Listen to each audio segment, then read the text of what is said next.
Okay, so we've already talked about Norway, but this is just going to show you some of their equivalent stats in terms of attitudes to EV. We've said all of these things already. I don't think there's anything that contradicts myself there. The key thing about Norway, incentives aside, is that the Norwegian government took the stand that they were going to create a national network of rapid chargers. So the length and breadth of Norway, they made sure that there were rapid chargers in multiples, so more than one of, at 40 kilometre actually in Norway, gaps between each other right across the country. And as we said before, they've moved into the mainstream market phase now. But because of that, they're reassessing their incentives now. They recognise that they have an awful lot of PHEV. They have about the opposite of us, but they have more like a 60-40 split between EV and PHEV.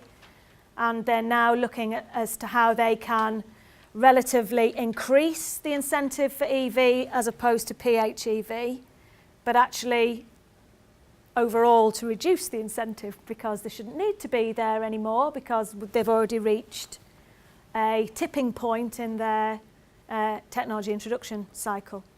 So it's quite an interesting time for Norway at the moment. We've got to see what comes. But this is just re-stressing what I said before in comment.